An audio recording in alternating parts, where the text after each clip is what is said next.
Hello विद्यार्थी मित्रों, मैं प्रजापति नरेश एक बार फिर से आपका यूट्यूब चैनल में हार्दिक स्वागत करता हूं। विद्यार्थी मित्रों, स्टैंडर्ड 9 में हिंदी सब्जेक्ट में प्रकरण 3 क्या निराश हुआ जाए, हजारी प्रसाद द्विवेदी जी की ये इकाई जो है, हमने उसके बारे में अगले वीडियो में कुछ बात आपसे की थी। आज देखने को जा रहे हैं इसका भावार्थ क्या है कि वास्तव में हजारी प्रसाद जी जो हैं वह हमें इस इकाई से क्या संदेश देना चाहते हैं, वह हम आज देखते हैं। तो यहाँ पर देखा जाए तो शायद कहते हैं कि हजारी प्रसाद ने बात की है कि मेरा मन कभी कभी बैठ जाता है। अब बैठ जाना यानी उदास हो जाना। यहाँ देखिए, गौर से देखिए कि मुहावरे भी होंगे, तो मुहावरों का अर्थ आपको समझना है और वाक्य में प्रयोग भी करना है। शायद एग्जाम में ऐसा पूछा जा सकता है। तो मेरा मन कभी कभी बैठ जाता है, बैठ जाना यानी उदास हो जाना। समाचार पत्र में ठगी, डकैती, चोरी, तस्करी और भ्रष्टाचार के समाचार भरे रहते हैं। यानी ये जो अखबार में जो छपी हुई जो जाहिरातें हैं, जो खबरें हैं, और उसी खबरों के वजह से कवि का मन यहाँ बैठ जाता है। और इसीलिए फिर आगे कहा है कि आरोप प्रत्यारोप, यानी कहते हैं ना कि प्रत्यारोप यानी आरोप के जवाब में प्रति आरोप देना। आरोप के जवाब में प्रति आरोप, कोई आप पर आरोप लगा देता है, इल्जाम लगा देता है, तो आप उसके खिलाफ आप उनको भी आप प्रति आरोप लगाएंगे, उसके प्रति आरोप लगाएंगे, यानी प्रत्यारोप कहते हैं। कुछ ऐसा वातावरण बन गया है कि लगता है कि देश में कोई ईमानदार आदमी ही नहीं रह गया है। हर व्यक्ति संदेह की दृष्टि से देखा जा रहा है। जो जितने ही ऊंचे पद पर हैं उनमें इतने ही अधिक दोष पाए जाते हैं। ऐसा आजकल के इंसान के जमाने दिल और दिमाग में बात ऐसी ठस गई है। कहते हैं कि व्यक्ति जितना पद या अधिकार के ओहदे पर जितना बड़ा होता है, जितना बड़ा उसका ओहदा है, उतनी ही बड़े उसकी शाली दोष दिखाई देते हैं। ऐसी बात कवि श्री हजारी प्रसाद ने बताई हैं। फिर उन्होंने कहा है कि एक बहुत बड़े आदमी ने मुझसे एक बार कहा था कि इस समय सुखी वही है जो कुछ नहीं करता, जो कुछ भी करेगा उसमें लोग दोष खोजने लगेंगे। यानी इंसान जो भी कुछ काम करता है तो मानो कि जाने अनजाने में उससे कोई गलती हो जाती है, तो ये जगत के लोग जो हैं वह शायद कहते हैं ना कि उनकी जो खामियां जो होती है वह खामियां ढूंढने पर लग जाते हैं। तो ऐसी बातों को लेकर यहाँ कहते हैं कि लोग जो है उनका दोष खोजने में लग जाते हैं। और फिर कहा है कि उसके सारे गुण भुला दिए जाएंगे और दोषों को बढ़ा चढ़ा कर दिखाया जाने लगेगा। दोष किस में नहीं होते। यही कारण है कि हर आदमी दोषी अधिक दिख रहा है, गुणी कम या तो बिल्कुल ही नहीं। स्थिति अगर ऐसी है तो निश्चय ही चिंता का विषय है, क्योंकि लोग एक दूसरे पर आरोप या तो प्रत्यारोप लगाया जा रहे हैं, या तो कोई कोई कार्य करता है तो उस कार्य में गलतियां कहाँ है, ऐसी गलतियां ढूंढने पर लग जाता है इंसान, और इसी गलतियों को लोगों के सामने लाने का प्रयास कर रहे हैं। ऐसा बात नहीं है कि उन्होंने अच्छा क्या कार्य किया है, सबसे अच्छा कार्य उनका कौन सा है ये बात नहीं ढूंढेंगे, लेकिन गलतियां कौन सी है यही बात ढूंढने पर लग जाते हैं। और फिर आगे कहा है कि क्या यही भारतवर्ष है जिसका सपना तिलक और गांधी ने देखा था। रविंद्रनाथ ठाकुर और मदन मोहन मालवीय का महान संस्कृत सभ्य भारतवर्ष किसी अतीत के गह्वर में डूब गया है। अतीत यानी भूतकाल जो कहते हैं वह, अतीत यानी व्यक्ति का भूतकाल, और गह्वर यानी गड्ढा, कोई बड़े गड्ढे में डूब गया है, ऐसा एक प्रश्नार्थ हुआ है। आर्य और द्रविड़, हिंदू और मुसलमान, यूरोपीय और भारतीय आदर्शों की मिलन भूमि, महामानव समुद्र क्या सुख ही गया है। यहाँ महामानव समुद्र यानी कहते हैं कि भारत देश जो है वह शायद कहते हैं कि वसुधैव कुटुंबकम की भावना से भरा हुआ देश है। ऐसी भावनाएं उनके दिल और दिमाग में बस गई हैं। इसीलिए कहते हैं कि भारत देश में कोई भी पड़ोसी देश का इंसान जब भारत देश में आ जाता है तो मोस्ट वेलकम कहकर उन्हें स्वीकार कर लेते हैं। इसलिए महामानव समुद्र कहा गया है भारत को। यानी कई सारे देशों के लोग भारत में आज भी स्थायी निवास कर रहे हैं। मेरा मन कहता है ऐसा हो नहीं सकता। हमारे महान मनीषी, मनीषी यानी विद्वान जो कहते हैं वह, मनीषी यानी विद्वान। ये जो शब्द है, तो ये शब्दों पर मैंने जो अंडरलाइन किए हैं, ये शब्द हमारे शब्दार्थ कहते हैं, टिप्पण कहते हैं, या तो पारिभाषिक शब्द कहते हैं, या समानार्थी शब्द कहा जाता है। तो ऐसे शब्दों को आपको लिखना है अपनी बुक में स्टूडेंट। तो मनीषियों के सपनों का भारत है और रहेगा, ऐसी बात कही है कि मनीषी यानी विद्वान जो है, पंडित जो है, ज्ञानी जो है वो। और यह सही है कि इन दिनों कुछ ऐसा माहौल बना है कि ईमानदारी से मेहनत करके जीविका चलाने, जीविका यानी आजीविका चलाने वाले निरीह और भोले भाले, अब निरीह या किसे कहते हैं? निरीह यानी निर्दोष, निरीह यानी निर्दोष और भोले भोले श्रमजीवी पिस रहे हैं, और झूठ तथा फरेब का रोजगार करने वाले फल फूल रहे हैं। फरेब यानी धोखा, फरेब यानी धोखा। लोगों की जो ठगेती करते हैं वह, उन्हें फरेब कहते हैं, यानी फरेब यानी धोखा कहते हैं, फरेब यानी धोखा। रोजगार करने वाले फल फूल रहे हैं। फल फूलना यानी विकसित होना, समृद्ध होना, क्योंकि जो गलत काम करते हैं, जो झूठ का कार्य करते हैं, वो लोग आज फल फूल रहे हैं, ऐसी बात कवि जी ने कही है। फिर कहते हैं कि ईमानदार को मूर्खता का पर्याय समझा जाने लगा है। सच्चाई केवल भीरू और बेबस लोगों के हिस्से पड़ी है। भीरू यानी गभरू, जो डरपोक जो होता है वह, भीरू यानी गभरू, डरपोक जो कहते हैं वह, और बेबस यानी लाचार, बेबस यानी लाचार लोगों के हिस्से में पड़ी है। ऐसी स्थिति में जीवन के महान मूल्यों के बारे में लोगों की आस्था ही हिलने लगी है। आस्था यानी विश्वास। फिर आगे उन्होंने कहा है कि परंतु ऊपर जो कुछ दिखाई दे रहा है, ऊपर जो कुछ दिखाई दे रहा है, तो उनमें से कहते हैं कि बहुत ही हाल की मनुष्य निर्मित नीतियों की त्रुटियों की देन है। त्रुटि यानी खामियां। सदा मनुष्य बुद्धि नई परिस्थितियों का सामना करने के लिए नए सामाजिक विधि निषेधों को बनाती है। उनके ठीक साबित न होने पर उन्हें बदलती है। नियम कानून सब के लिए बनाए जाते हैं, पर सब के लिए कभी कभी एक ही नियम सुखकर नहीं होता है। सामाजिक कायदे कानून कभी युग युग से परीक्षित आदर्शों से टकराते हैं। इससे ऊपरी सतह आलोड़ित भी होती है। आलोड़ित करना यानी कहते हैं कि आलोड़ित करना यानी कहते हैं ना कि वो मथना, आलोड़ित करना यानी मथना। आलोड़ित भी होते हैं, और पहले भी हुआ है, आगे भी होगा। उसे देखकर हताश हो जाना ठीक नहीं है। भारतवर्ष ने कभी भी भौतिक वस्तुओं के संग्रह को बहुत अधिक महत्व नहीं दिया है। इसकी दृष्टि से मनुष्य के भीतर जो महान आंतरिक तत्व स्थित भाव से बैठा हुआ है, वही चरम और परम है। लोभ मोह काम क्रोध आदि विकार मनुष्य में स्वाभाविक रूप से विद्यमान रहते हैं। विद्यमान यानी स्थित हो जाना। इंसान के दिल दिमाग में वो कहते हैं कि कौन से विकार हैं, तो लोभ मोह काम और क्रोध, ये सारे विकार जो कहते हैं वह, ये सारे जो विकार हैं लोभ मोह क्रोध और काम, ये विकार है मनुष्य के अंदर।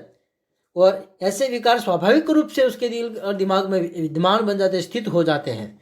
पर उन्हें प्रधान शक्ति मान लेना और अपने मन प्रधान शक्ति मान लेना और अपने मन तथा बुद्धि को इन्हीं के इशारे पर छोड़ देना बहुत निष्कृत आचरण है, बहुत ही निष्कृत आचरण है। फिर उन्होंने कहा है कि आगे की बात करें तो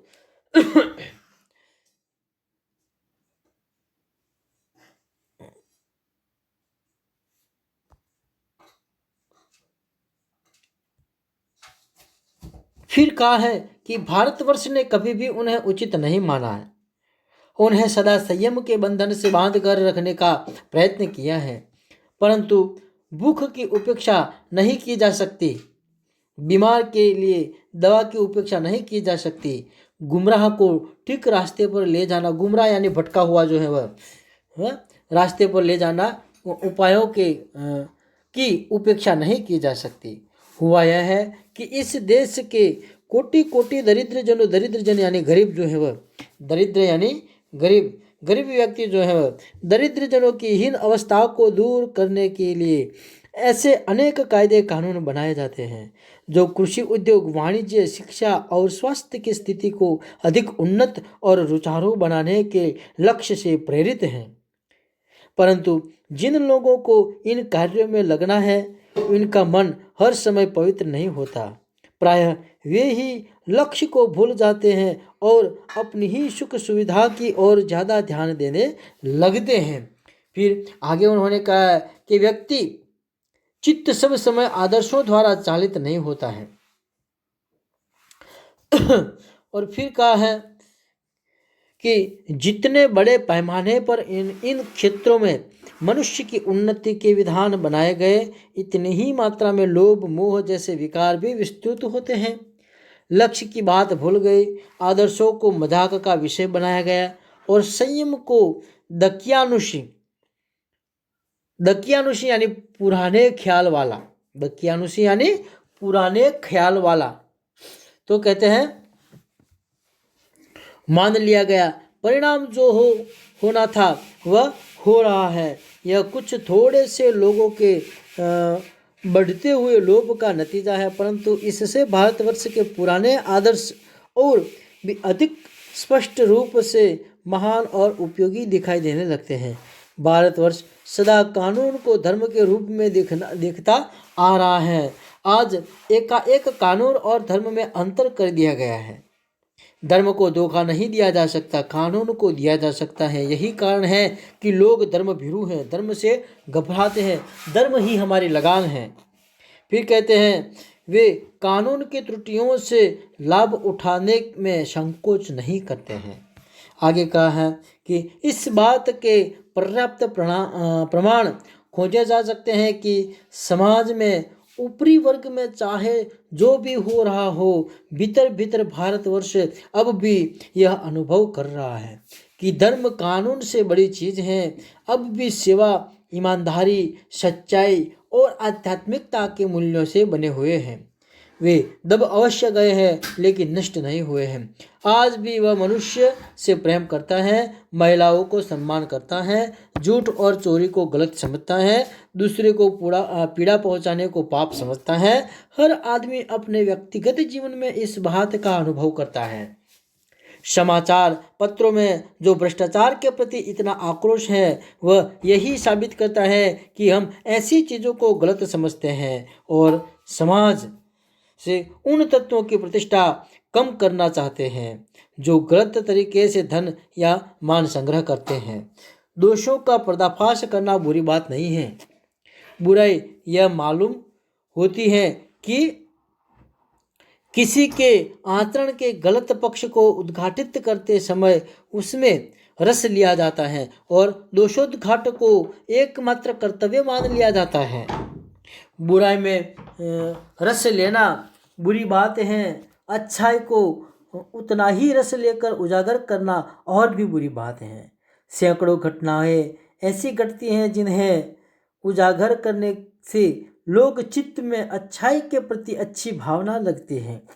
एक बार रेलवे स्टेशन पर टिकट लेते हुए गलती से मैंने 10 रुपये के बजाय 100 रुपये का नोट दिया और मैं जल्दी गाड़ी में आकर बैठ गया। थोड़ी देर में टिकट बाबू उन दिनों के सेकंड क्लास के डिब्बे में हर आदमी का चेहरा पहचानता हुआ उपस्थित हुआ। उसने मुझे पहचान लिया और बड़ी विनम्रता के साथ मेरे हाथ में 90 रुपये रख दिए और बोला, यह बहुत गलती हो गई थी, आपने भी नहीं देखा, मैंने भी नहीं देखा। उनके चेहरे पर विचित्र संतोष की गरिमा थी। मैं चकित रह गया। यानी लेखक कहना चाहते हैं कि आज भी इंसान के दिल में ईमानदारी है। इस प्रकार रेलवे स्टेशन पर जो टिकट मास्टर जो था ये ईमानदार था और उसकी यही ईमानदारी के वजह से आज भी लोग ईमानदार हैं, ऐसा माना जा सकता है हमारे देश में। फिर कहा है कि कैसे कहूँ कि दुनिया में सच्चाई और ईमानदारी लुप्त हो गई। वैसी अनेक अवांछित घटनाएं भी हुई हैं, परंतु यह एक घटना ठगी और वंचना की अनेक घटनाओं से अधिक शक्तिशाली है। एक बार मैं बस यात्रा कर रहा था। मेरे साथ मेरी पत्नी और 3 बच्चे भी थे। बस में कुछ खराबी थी, रुक रुक कर चलती थी। फिर गंतव्य से कोई 5 मील पहले ही एक निर्जन सुनसान स्थान में बस ने जवाब दे दिया, यानी रुक गई। बस बिगड़ गई, कोई टेक्निकल प्रॉब्लम हो गया।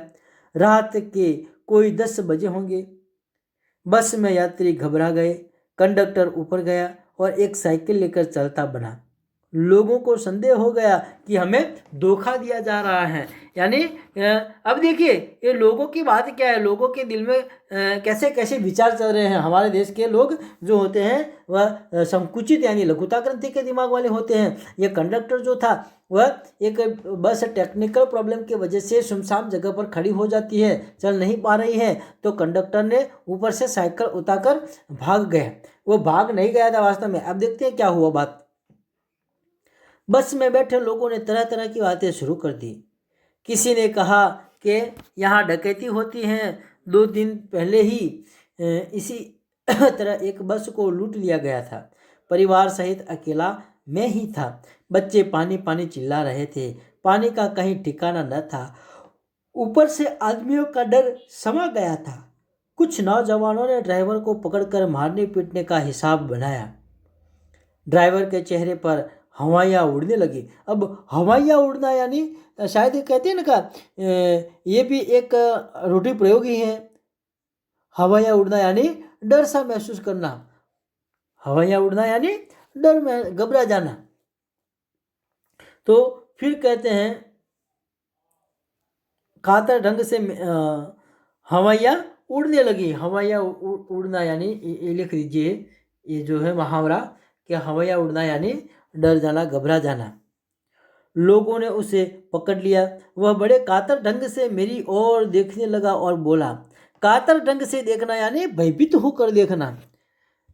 कातर ढंग से देखना यानी भयभीत होकर देखना।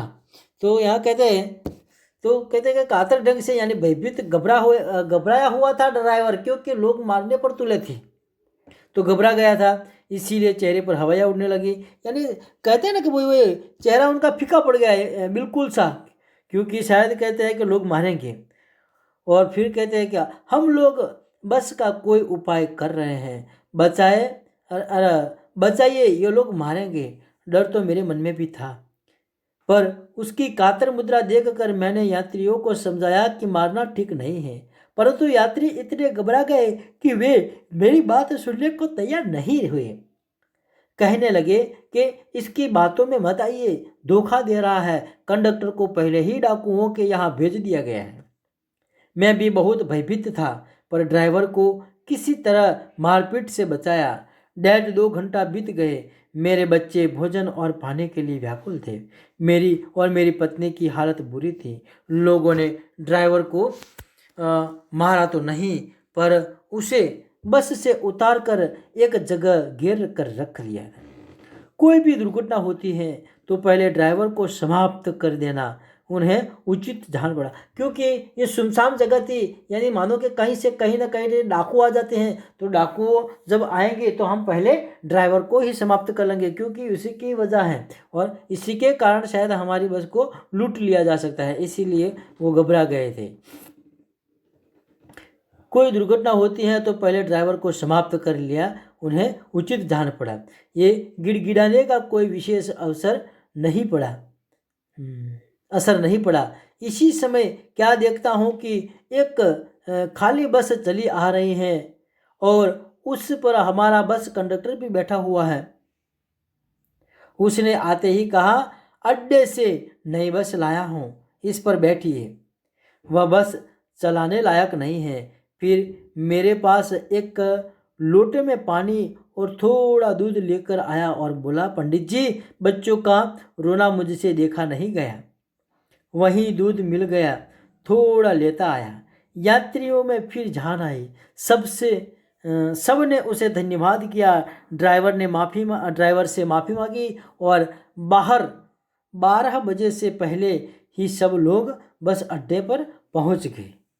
कैसे कहूँ कि मनुष्यता एकदम समाप्त हो गई। अब ऐसी ऐसी घटनाएं इंसान के साथ घटित होती है। लेखक के साथ ऐसी घटनाएं हुई तो लेखक कैसे कह सकते हैं कि हमारे देश में आज इंसानियत नहीं है लोगों के दिमाग में, प्रामाणिकता नहीं है, नैतिकता नहीं है, ऐसा मैं कैसे कह सकता हूँ।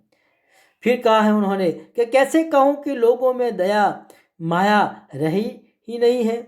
जीवन में न जाने कितनी ऐसी घटनाएं हुई हैं जिन्हें मैं भूल नहीं सकता।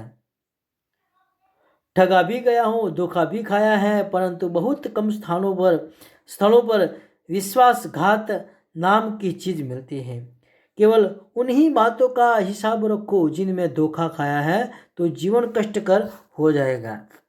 परंतु ऐसी घटनाएं भी बहुत कम नहीं है जब लोगों ने अकारण सहायता की है, निराश मन को ढाढ़स दिया है, यानी ठंडक दी है और हिम्मत बढ़ाई है।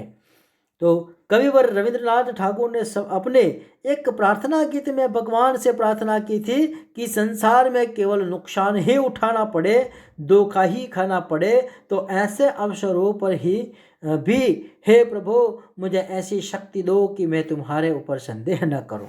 बस यही बात उन्होंने कही है। फिर कहा है कि मनुष्य की बनाई विधियां गलत नतीजे तक पहुंच रही हैं, तो इन्हें बदलना होगा।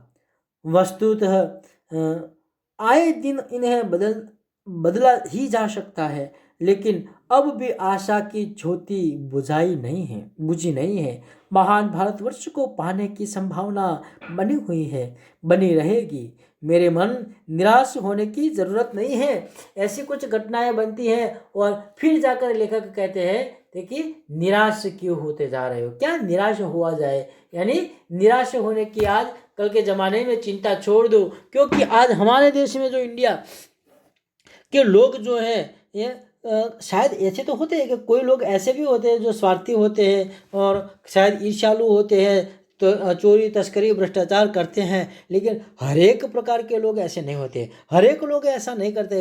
हर एक लोग चोरी नहीं करते, तस्करी नहीं करते, डकैती नहीं करते, भ्रष्टाचार नहीं करते हैं। ईमानदारी लोग में आज भी है, ईमानदारी लोगों में आज भी है, और ऐसे लोगों के वजह से ही तो भारत देश टिका हुआ है। वो कहते हैं ना कि 100 में से अच्छी बेईमान होते हैं, लेकिन जो 20 लोग जो अच्छे होते हैं, तो अच्छे लोगों के कारण जो अच्छी बेईमान जो है उसकी भी चलती है, वो बच जाते हैं उसी के कारण। सो विद्यार्थी मित्रों, इस प्रकार से हम इस प्रकरण को हम पूरा करते हैं। और फिर कहा है कि यहाँ जो शब्दार्थ और टिप्पणी जो है वह आपको लिखना है। मैंने कहते हैं ना कि जो जिस शब्द के नीचे अंडरलाइन किया है उसी शब्द पर आपको नज़र करना है, और शब्दार्थ या तो मुहावरा जो है वह आपको लिखना है। स्वाध्याय में जो मुहावरा दिया है वो भी आपको लिखना है, और शायद तैयार भी करना है, क्योंकि परीक्षा में या तो एग्ज़ाम में यही पूछा जा सकता है। और फिर रही बात स्वाध्याय की, तो यह स्वाध्याय कार्य जो है उनका जो प्रश्न है वह सारे प्रश्न आपको लिखने हैं नोटबुक में। ठीक है विद्यार्थी मित्रों, तो देखते हैं कि यही हमारा हिंदी में जो वीडियो है कक्षा 9 में जो वीडियो शायद आपको अच्छा लगता है, तो प्लीज़ सब्सक्राइब करें और अन्य लोगों को शायद भेजें, शेयर करें, क्योंकि उन्हें भी ज़रूरत है इस विषय की, इस सब्जेक्ट की। सो धन्यवाद।